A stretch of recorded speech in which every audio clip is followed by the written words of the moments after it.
ये है टाइबी आइलैंड। पर क्या आपको पता है कि इन शांत समुद्री लहरों के नीचे समुद्र में अमेरिका का एक ऐसा रहस्यमयी हथियार छिपा है जो आज भी किसी भी पल अमेरिका को दुनिया के नक्शे से मिटाने की ताकत रखता है। एक ऐसा राज जो 65 सालों से पानी के नीचे दबा है और किसी भी पल करोड़ों लोगों को मौत की नींद सुला सकता है, जिस तबाही से शायद अमेरिका चाहकर भी बच नहीं सकता। एक ऐसा हथियार जिसके तार साल 1958 में दो सैनिक विमानों के बीच भयानक टक्कर और कोल्ड वॉर की अमेरिका सोवियत यूनियन की दुश्मनी से जुड़ा हुआ है। समुद्र में छुपी एक ऐसी ताकत जो जिसको मिल जाए वो बड़ी से बड़ी सुपर पावर को भी घुटनों पर ला सकता है। एक ऐसी ताकत जिसे दुनिया का कोई भी देश किसी भी कीमत पर खरीदने के लिए तैयार होगा। तो चलिए चलते हैं 5 फरवरी 1958 की उस सर्द रात में जब अमेरिका ने इतिहास की सबसे बड़ी गलती को अंजाम दिया था। सो हेलो गाइस, मैं हूं कौशिक और चलिए शुरू करते हैं एक और नए एपिसोड को।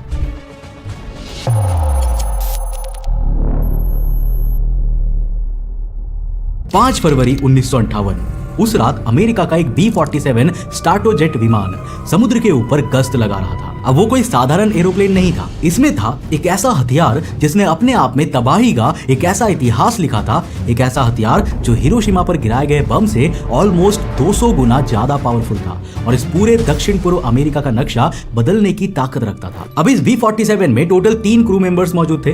पायलट हावर्ड रिचर्डसन, को पायलट लेफ्टिनेंट बॉब फॉकनर और सपोर्ट स्टाफ और नेविगेटर के तौर पर लेफ्टिनेंट डोनाल्ड। ये मिशन इन तीनों की नजर में रूटीन था, लेकिन उन्हें नहीं पता था कि कुछ ही पलों में उनका ये रूटीन मिशन उन्हें एक ऐसा फैसला लेने पर मजबूर कर देगा जो करोड़ों लोगों को मौत की नींद सुला सकता था। तो देखो, जैसे ही B-47 विमान टाइबी आइलैंड के ऊपर उड़ रहा था, उसे ग्राउंड कंट्रोल से एक संदेश आता है। उन्होंने बताया कि एक F-86 सैबरी फाइटर जेट उसी एयर स्पेस में मौजूद है। F-86 सैबरी एक ऐसा लड़ाकू विमान था जिसे दुश्मनों के विमान को रोकने और नष्ट करने के लिए डिजाइन किया गया था। हालांकि इस विमान का उस समय इस पर्टिकुलर लोकेशन पर रहना मिशन का हिस्सा नहीं था, लेकिन शायद रात के अंधेरे और नेविगेशन सिस्टम की खराबी के चलते वो वहां पर पहुंच गया होगा।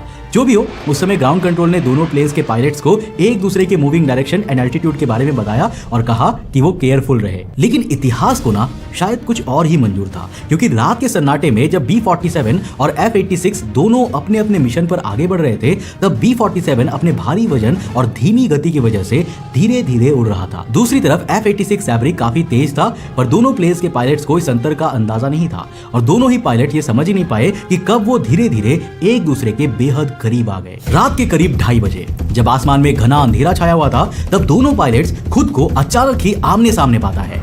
F-86 सैबरी तेजी से B-47 के दाहिने विंग से टकरा जाता है। टक्कर इतनी जोरदार होती है कि F-86 सैबरी का अगला हिस्सा पूरी तरह से बर्बाद हो जाता है। लेफ्टिनेंट क्लार्क, जो F-86 के पायलट थे, वो तुरंत समझ जाते हैं कि उनका विमान अब ज्यादा देर तक हवा में नहीं रह पाएगा, इसलिए उन्होंने तभी अपने फाइटर जेट से इजेक्ट कर लिया। F-86 सैबरी के मलबे के साथ पायलट क्लार्क पैराशूट के जरिए किसी तरह जमीन पर सुरक्षित उतर जाते हैं। लेकिन दूसरी तरफ B-47 के पायलट मेजर रिचर्डसन के लिए ये सिर्फ शुरुआत थी।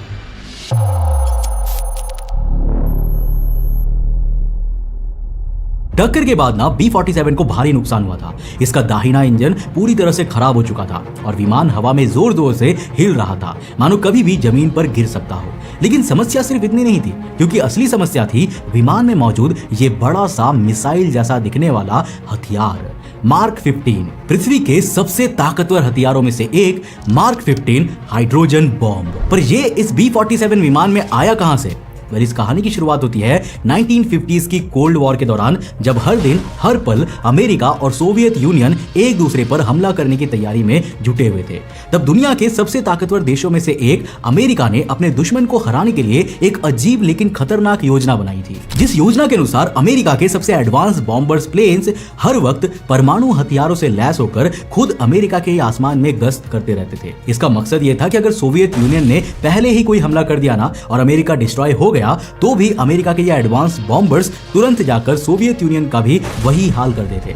एंड साल 1958 की रात F-86 फाइटर जेट की टक्कर एक ऐसे ही बॉम्बर प्लेन B-47 से हुई थी, जिसमें मार्क 15 हाइड्रोजन बॉम्ब मौजूद था। इतना ताकतवर कि अगर ये बॉम्ब किसी के ऊपर गिर जाए तो इसके धमाके की ताकत हिरोशिमा पर गिराए गए बम से कई 100 गुना ज्यादा होगी। अब भले ही ये टक्कर दो सैनिक विमानों की ही हो, लेकिन मार्क 15 की B-47 में मौजूदगी से ये हादसा अमेरिका के अस्तित्व पर खतरा बन चुका था। टक्कर के बाद अब B-47 पूरा तबाह हो चुका था और तेजी से नीचे की ओर गिर रहा था, जिसके चलते B-47 के पायलट मेजर रिचर्डसन के पास केवल दो विकल्प थे। मार्क 15 हाइड्रोजन बॉम्ब के साथ क्रैश लैंडिंग करना, जिसमें उसके फटने के चांसेस सबसे ज्यादा थे, यानी अमेरिका में दुनिया के सबसे ताकतवर परमाणु हथियार का विस्फोट और तबाही, और दूसरा ऑप्शन था बॉम्ब को पास के समुद्र में पैराशूट की मदद से गिराना और होप करना कि इससे टक्कर का इंपैक्ट इतना कम होगा कि शायद बॉम्ब किसी तरह पानी पर टकरा कर ना फटे। लेकिन ये ना कोई साधारण फैसला नहीं था। अब अगर बम समुद्र में गिराया गया और किसी भी कारण से फट गया तो अगेन इसका असर दक्षिणी अमेरिका के करोड़ों लोगों पर पड़ता, जिससे ऑलमोस्ट हाफ ऑफ अमेरिका खंडहर बन जाता।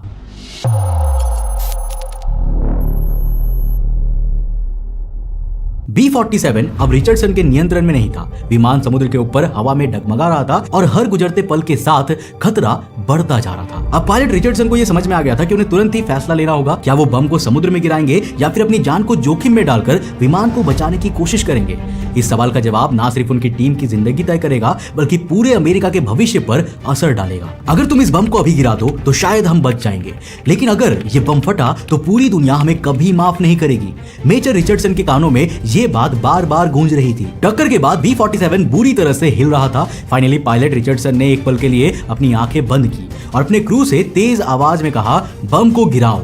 लेकिन बम को गिराना जितना आसान लग रहा था, असल में उतना ही खतरनाक था, क्योंकि अगर बम गिरते समय जरा भी झटका लगता तो ये डेटोनेट हो सकता था। इसलिए इसे ध्यान से बड़ी सी पैराशूट के साथ प्लेन से नीचे गिराया गया और फिर अगले ही पल में जैसे ही इस 3.5 टन के हाइड्रोजन बम ने विमान को छोड़ा, कॉकपिट में सबकी सांसें थम गई। मार्क 15 हाइड्रोजन बॉम्ब समुद्र की ओर गिरने लगा।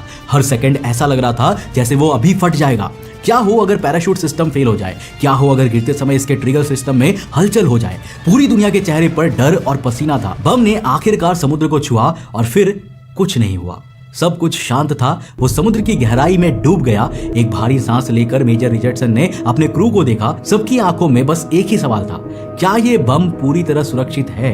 हालांकि बम ने तब विस्फोट नहीं किया, लेकिन टक्कर से हुए नुकसान के बाद ये भी हो सकता था कि ये कुछ मिनट बाद या घंटों बाद फट जाए, जिस बात ने पूरे अमेरिकी सेना एंड सरकार के बीच हलचल मचाई हुई थी। बम को समुद्र में गिराने के बाद B-47 अब काफी हल्का हो चुका था, लेकिन इसका मतलब ये नहीं था कि सब कुछ ठीक हो गया है। इसका दाहिना इंजन अब भी काम नहीं कर रहा था और विमान तेजी से गिर रहा था। पायलट रिचर्डसन ने अपने क्रू को सावधानी बरतने को कहा, क्योंकि अब वो इस तबाह हो चुके प्लेन के साथ ही लैंडिंग परफॉर्म करने वाले थे। उन्होंने पास के एयरबेस से संपर्क किया और एक इमरजेंसी लैंडिंग के लिए अनुमति मांगी, और इमरजेंसी सिचुएशन को देखते हुए उन्हें इसकी परमिशन तुरंत मिल गई। जब B-47 लैंडिंग के लिए नीचे आया तो रनवे पर सभी की आंखें विमान पर थी। इसके इंजन से आग निकल रहा था और प्लेन हिल रहा था, और अब तक का मानसिक दबाव सब कुछ एक साथ था। पायलट रिचर्डसन अपनी पूरी ताकत और अनुभव का इस्तेमाल करते हुए विमान को रनवे पर नीचे लाते हैं। पहियों ने जमीन को छुआ, विमान हिल रहा था, लेकिन आखिरकार वो रुक गया।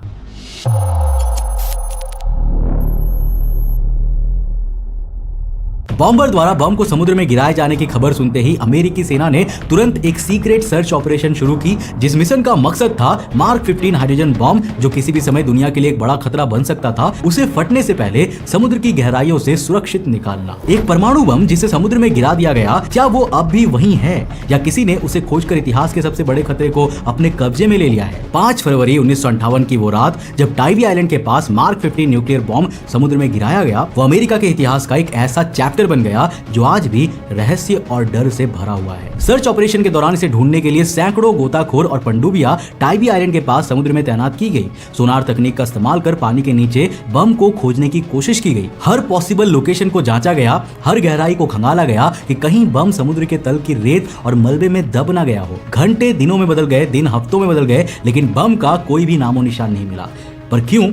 ये सवाल सभी के मन में था, क्योंकि जिस घातक हथियार को कुछ समय पहले ही गिराया गया था, आखिर दुनिया की सबसे एडवांस और ताकतवर सेना भी उसे खोज क्यों नहीं पा रही थी? और यहीं से एक थियरी सामने आती है इस ताकतवर हथियार के चोरी होने की।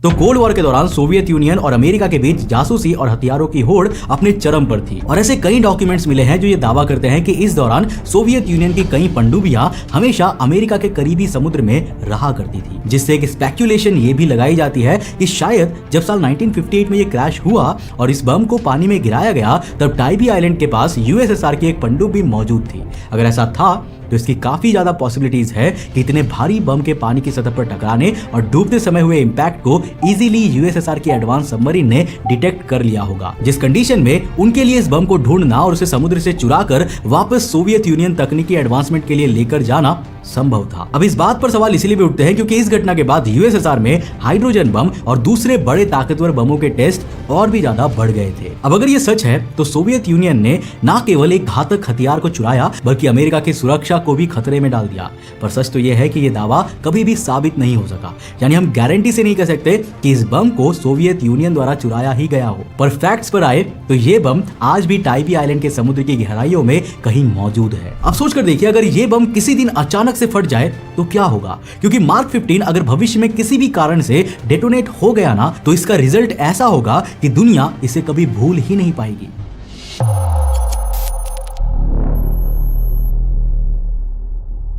मार्क 15 हाइड्रोजन बॉम्ब की ताकत को समझने के लिए इसे हिरोशिमा और नागासाकी पर गिराए गए बम से तुलना करना जरूरी है। देखो, हिरोशिमा पर गिराया गया परमाणु बम 15 किलोटन का था, जबकि मार्क 15 हाइड्रोजन बॉम्ब की ताकत 3.5 मेगाटन की है, यानी ये बम हिरोशिमा बम से 200 गुना ज्यादा ताकतवर है।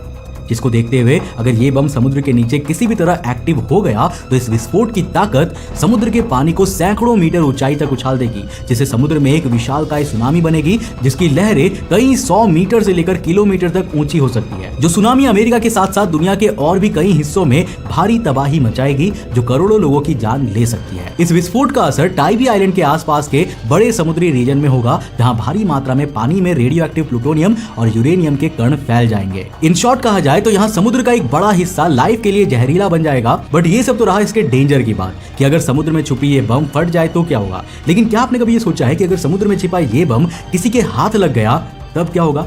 well, आप अंदाजा भी नहीं लगा सकते, लेकिन ये घटना भी किसी तबाही से कम नहीं है।